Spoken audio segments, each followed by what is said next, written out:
Di tengah hiruk-pikuk jalanan Kalkuta, India, ada seorang wanita mungil berjubah sari putih dengan garis biru, yang menjadi simbol harapan bagi mereka yang terbuang, terlupakan, dan sekarat. Dunia mengenalnya sebagai Bunda Teresa, namun perjalanannya dimulai jauh dari India. Ia lahir pada tahun 1910 di Skopje, yang kini menjadi ibu kota Makedonia Utara, dengan nama Anjase Gongshe Bojakshiu. Sejak muda, ia merasa terpanggil untuk melayani Tuhan. Pada usia 18 tahun, ia meninggalkan rumahnya untuk bergabung dengan biara suster-suster Loreto di Irlandia dan tak pernah lagi melihat ibunya. Tak lama kemudian, ia dikirim ke India dan menjadi guru sejarah di sebuah sekolah elit di Kalkuta. Selama hampir 20 tahun, ia mengajar di balik tembok biara yang nyaman. Namun hatinya selalu gelisah melihat kemiskinan dan penderitaan ekstrim di luar gerbang biara. Titik baliknya terjadi pada tahun 1946 dalam sebuah perjalanan kereta api. Ia merasakan sebuah panggilan di dalam panggilan.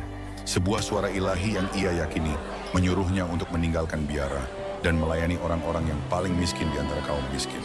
Dengan izin dari Vatikan, ia menanggalkan jubah biarawati tradisionalnya dan mengenakan sari katun putih sederhana bergaris biru, warna yang melambangkan kesucian dan kemurnian.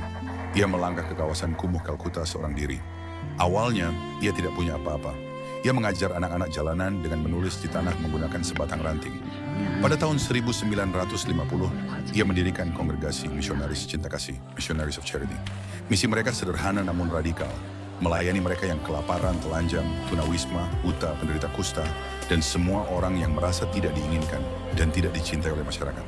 Salah satu karyanya yang paling terkenal adalah pendirian Nirmal Hridai atau Rumah Hati yang Murni.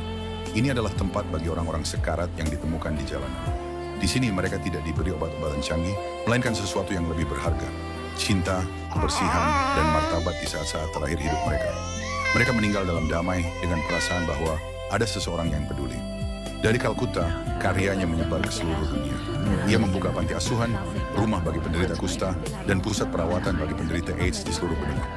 Pada tahun 1979, dunia mengakui jasanya. Bunda Teresa dianugerahi hadiah Nobel Perdamaian. Namun ia tetap rendah hati. Ia menolak perjamuan mewah yang biasa diadakan untuk pemenang dan meminta agar dananya disumbangkan untuk kaum miskin di Kalkuta. Bunda Teresa wafat pada tahun 1997, namun warisannya hidup abadi. Ia bukanlah seorang politisi atau reformis sosial. Ia adalah seorang pelayan kemanusiaan yang mengajarkan pada dunia bahwa tindakan cinta yang kecil, jika dilakukan dengan hati yang besar, dapat mengubah dunia. Pada tahun 2016, Gereja Katolik Roma menganugerahinya gelar Santa Teresa dari Kalkuta.